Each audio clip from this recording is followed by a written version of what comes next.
2 tours de clé. Enfermé dans son magasin, Cédric se sent désormais un peu plus en sécurité, mais il n'est pas rassuré pour autant. Un peu stressé, oui. Parce qu'on ne sait jamais. Moi, si j'ai déjà les vitrines pétées, j'ai pas envie qu'ils me recassent mes portes d'entrée en tout cas.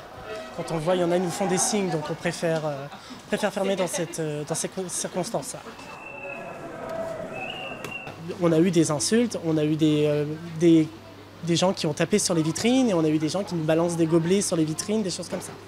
Dans cet autre commerce du centre-ville, l'inquiétude est la même. Lors des 3 derniers samedis de janvier, le personnel a observé une recrudescence des actes d'intimidation de la part de certains gilets jaunes. Avec la clientèle, les salariés ont donc préféré emprunter une issue de secours. Donc là, on a vraiment senti une vraie tension et puis aussi surtout une vraie agression envers les commerçants.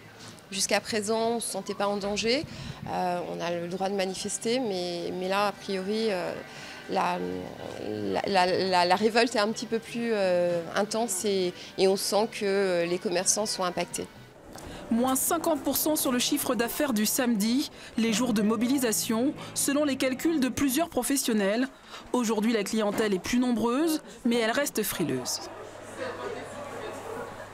On a l'impression que les gens, on l'entend, mais voilà, ça fait 4 semaines que je viens plus dormant. Aujourd'hui, tant pis, on vient, on veut acheter, on veut garder nos habitudes. À l'image de cette Rouennaise venue s'acheter son cadeau d'anniversaire. Je vais prendre le temps avant de sortir, j'ai pas envie de prendre un mauvais coup. Hein.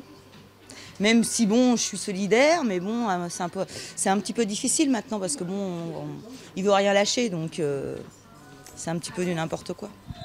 Plusieurs organisations commerçantes jugent dramatiques les conséquences économiques de ce mouvement.